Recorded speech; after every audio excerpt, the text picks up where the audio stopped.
Hello everyone, welcome back to the channel. Cost accounting में हम लोगों ने एक चैप्टर स्टार्ट किया था यूनिट कॉस्टिंग, जिसको कि सिंगल कॉस्टिंग या फिर आउटपुट कॉस्टिंग भी हम लोग कहते हैं। अभी तक हम लोगों ने बहुत सारा न्यूमेरिकल क्वेश्चन सॉल्व किया है, जिसमें कि जो आइटम्स होते थे वो ओपन होते थे। और आज जो है, आज हम लोग जो कॉस्ट शीट बनाना सीखेंगे, इसमें हम लोग को जो क्वेश्चन है वो ट्रेडिंग अकाउंट के फॉर्म में मिलेगा। यानी हम लोग को एक ट्रेडिंग अकाउंट क्वेश्चन के फॉर्म में मिलेगा और ट्रेडिंग अकाउंट से हम लोग को सारे आइटम को वहाँ से छांट लेना है। कौन से आइटम को हम लोग वहाँ से पिक करके प्राइम कॉस्ट में ले जाएंगे, कौन से आइटम को हम लोग फैक्ट्री कॉस्ट के लिए, किसको हम लोग ऑफिस ओवरहेड के लिए और किसको सेलिंग एंड डिस्ट्रीब्यूटिव ओवरहेड में ले जाएंगे, ये हम लोग को ट्रेडिंग अकाउंट से छांट करके सारे आइटम्स को अलग करना है। ये आज हम लोग सीखेंगे। और साथ ही साथ हम लोग ग्रॉस प्रॉफिट भी कैलकुलेट करना पड़ सकता है। हम लोग देखेंगे कि कॉस्ट शीट बना करके हम लोग ग्रॉस प्रॉफिट ठीक उतना ही आता है जितना कि हम लोग ट्रेडिंग अकाउंट बना करके हम लोग को पहले क्वेश्चन में गिवन होता है। तो चलिए आज का वीडियो स्टार्ट करते हैं। Let's begin. सबसे पहले आइए क्वेश्चन पढ़ते हैं। Preparation of statement of cost. तो स्टेटमेंट ऑफ कॉस्ट या कॉस्ट शीट एक ही चीज़ है। तो फाइनेंशियल अकाउंट से हम लोग को ये बनाना है। From the following trading account. देखिए, हम लोग को एक ट्रेडिंग अकाउंट क्वेश्चन में गिवन है, इसी से हम लोग को क्वेश्चन सॉल्व करना है। पहला काम करना है cost of material consume calculate करना है। दूसरा कॉस्ट ऑफ गुड्स प्रोड्यूस यानी कॉस्ट ऑफ प्रोडक्शन कैलकुलेट करना है। परसेंटेज ऑफ ग्रॉस प्रॉफिट यानी ग्रॉस प्रॉफिट तो क्वेश्चन में गिवन होगा, लेकिन हम लोग को परसेंटेज में कैलकुलेट करना है। और बनाना है prepare of statement of cost. कुछ आइटम्स यहाँ हम लोग को गिवन है। आइए अब हम लोग पहले ही जैसा यहाँ हम लोग आइटम को छांट लेंगे कि कौन सा आइटम हम लोग को प्राइम कॉस्ट में जाना है, किसको ऑफिस कॉस्ट में जाना है, किसको फैक्ट्री कॉस्ट में जाना है, किसको सेलिंग एंड डिस्ट्रीब्यूटिव ओवरहेड में जाना है। आइए, तो ओपनिंग स्टॉक जो है इन तीनों का है। तो रॉ मटेरियल जो है ये प्राइम कॉस्ट में जाएगा। वर्क्स इन प्रोग्रेस ये फैक्ट्री कॉस्ट में जाना चाहिए। फिनिश गुड्स का जो ओपनिंग स्टॉक है ये कॉस्ट ऑफ प्रोडक्शन में हम लोग ऐड कर देते हैं, यानी ऑफिस कॉस्ट है ना। ऑफिस कॉस्ट के बाद हम लोग इसको ऐड करेंगे। परचेजेस जो है ये परचेजेस हमारा जो है ये आपका प्राइम कॉस्ट में जाएगा। वेजेस डायरेक्ट लेबर है ये प्राइम कॉस्ट में जाएगा। कैरेज इनवर्ड ये आपका प्राइम कॉस्ट में जाएगा। फैक्ट्री एक्सपेंसेस तो भाई फैक्ट्री कॉस्ट में जाएगा। ग्रॉस प्रॉफिट को तो हम लोग कैलकुलेट करेंगे। सेल्स में आते हैं, सेल्स को हम लोग लास्ट में एडजस्ट कर देंगे। देखिए, ये क्लोजिंग स्टॉक है तीनों का। रॉ मटेरियल का जो क्लोजिंग स्टॉक है ये प्राइम कॉस्ट में जाएगा। वर्क इन प्रोग्रेस का जो क्लोजिंग कॉस्ट है ये आपको फैक्ट्री कॉस्ट में जाएगा। फिनिश गुड्स का जो क्लोजिंग स्टॉक है ये कॉस्ट ऑफ प्रोडक्शन के बाद हम लोग ऐड कर देंगे, यानी ऑफिस ओवर के बाद हम लोग इसको ये क्लोजिंग स्टॉक है तो लेस कर देंगे और opening stock of finish goods को हम लोग ऐड कर देते हैं। सेल्स से हम लोग एडजस्ट करेंगे, ग्रॉस प्रॉफिट आएगा, फिर परसेंटेज में कैलकुलेट कर लेंगे। आइए, फॉर्मेट पहले से तैयार है, अब हम लोग फटाफट से बना लेते हैं। चलो जी, तो सबसे पहले है opening stock of raw material 5000।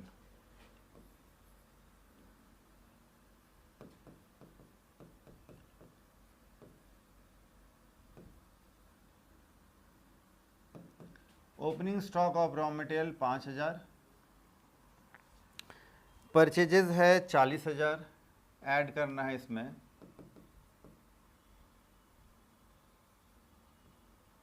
Purchases है 40000।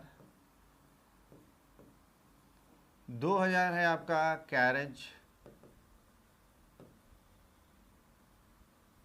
कैरेज इनवर्ड, तो ये हो जाएगा 47,000। 47,000 हो गया ये।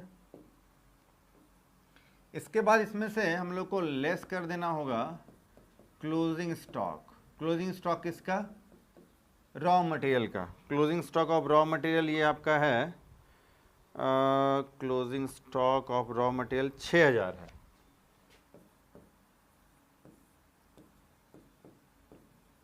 $41,000। ये जो 41,000 है इसको हम लोग बोले, ये नंबर 1 जो आपको क्वेश्चन ने पूछा है ये आ गया आपको कॉस्ट ऑफ मटेरियल कंज्यूम्ड, ये हो गया 41,000। आगे आइए, अब हम लोग को इसमें ऐड करना है फैक्ट्री ओवरहेड।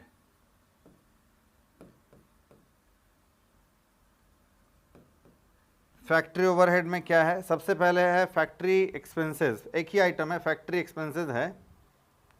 फैक्ट्री एक्सपेंसेस, अच्छा एक मिनट, अभी नहीं, इसमें अब हम लोग को अभी ऐड करना पड़ेगा वेजेस, सॉरी, इसमें हम लोग को ऐड करना पड़ेगा wages.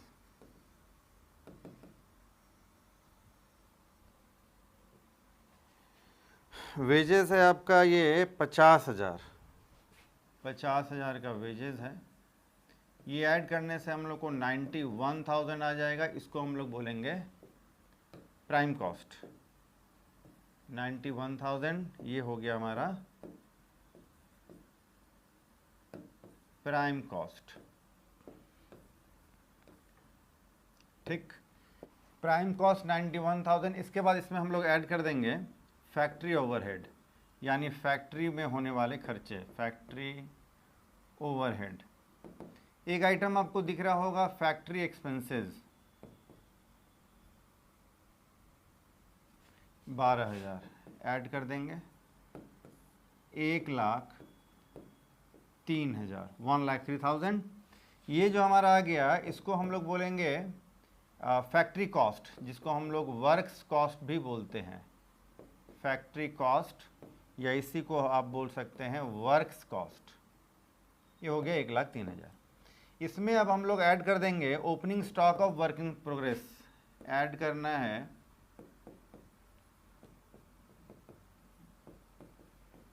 Opening stock of work in progress. ये कितना है जी? Opening stock of 6,000।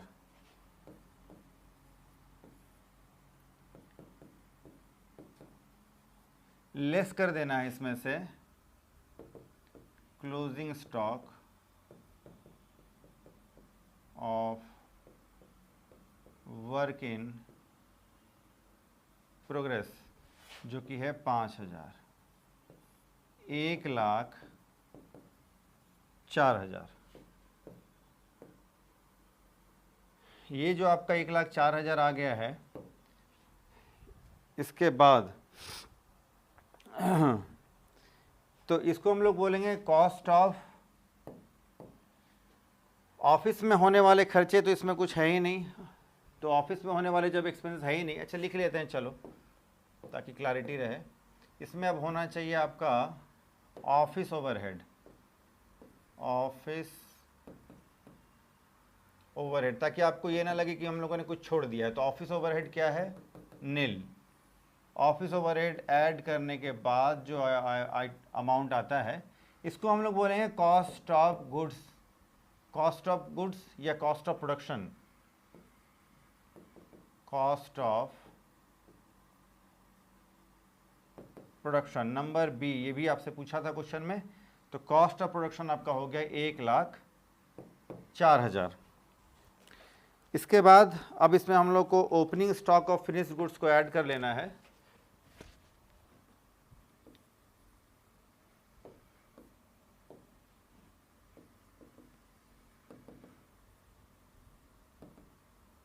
Opening stock of finished goods, opening stock of finished goods ये है 10,000 रुपये का। 1,14,000। इसमें से लेस कर देना है closing stock of finished goods 9,000।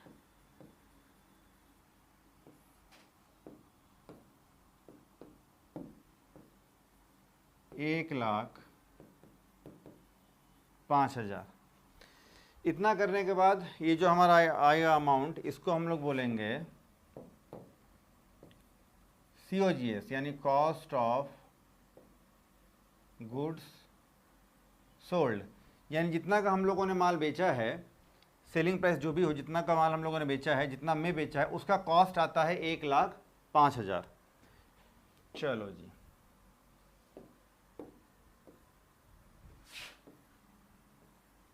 ये हो गया COGS। इसके बाद अब हमारा आता है सेल्स।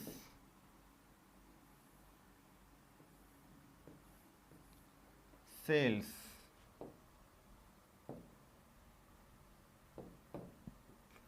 सेल्स कितना है, ये क्वेश्चन में आपको गिवन है। सेल्स 1,40,000 का हम लोगों ने माल बेचा है ना। सेल्स है हमारा 1,40,000 का। तो 1,05,000 यानी 1,05,000 के माल को अगर हम लोग 1,40,000 में सेल करते हैं तो डिफरेंस का जो अमाउंट है 35,000, इस 35,000 को हम लोग क्या बोलेंगे, ग्रॉस प्रॉफिट। यही अमाउंट हमारा हो जाएगा ग्रॉस प्रॉफिट बैलेंसिंग फिगर। चलो, क्वेश्चन में आपसे पूछा था कि परसेंटेज में आप बताइए ग्रॉस प्रॉफिट कितना है, तो फिर ग्रॉस प्रॉफिट परसेंटेज या परसेंटेज ग्रॉस प्रॉफिट, फॉर्मूला क्या होना चाहिए, gross profit by sales multiplied with 100। तो ग्रॉस प्रॉफिट आपका आया है 35,000 और सेल्स है 1,40,000, 1,40,000 मल्टीप्लाइड विथ 100, ये आपका हो जाएगा 25% आंसर। तो ये हो जाएगा सी। तो पॉइंट ए बी सी यानी 3 प्रश्न आपसे पूछा गया था क्वेश्चन में, सारा हम लोगों ने कर लिया। चलो फटाफट से अब आप इसका स्क्रीनशॉट ले लीजिए। चलो, और ये आपको टेलीग्राम चैनल में भी जो है पीडीएफ के फॉर्म में आपको मिल जाएगा, तो आप टेलीग्राम चैनल ज्वाइन कर लें, वहाँ से आपको ये डाउनलोड कर सकते हैं। चलिए, तो आज हम लोगों ने कॉस्ट शीट बनाना सीखा है, लेकिन थोड़ा डिफरेंट टाइप से देखकर सीखा है। ट्रेडिंग अकाउंट जो क्वेश्चन के फॉर्म में मिलेगा वहाँ से हम लोग कॉस्ट शीट या कॉस्ट स्टेटमेंट ऑफ कॉस्ट बना सकते हैं पहले जैसा, और ग्रॉस प्रॉफिट का परसेंटेज कैलकुलेट करना तो आसान है, आप कर भी सकते हैं। तो आज का लेक्चर आपको कैसा लगा आप कमेंट सेक्शन में ज़रूर बताएं। अगर आपको अच्छा लगता है, अगर आपको आज का वीडियो अच्छा लगा, लेक्चर अच्छा लगा, तो आप लाइक करें। अगर अच्छा नहीं लगा तो आप डिसलाइक कर सकते हैं, और लेकिन कमेंट में आप बता सकते हैं कि आपको क्या अच्छा नहीं लगा, हम लोग उसमें और क्या इंप्रूव कर सकते हैं, आप ज़रूर बताइए। तो आज हम लोग इतना ही करते हैं, फिर मिलते हैं नेक्स्ट वीडियो में नए टॉपिक के साथ। तब तक के लिए टेक केयर, बाय।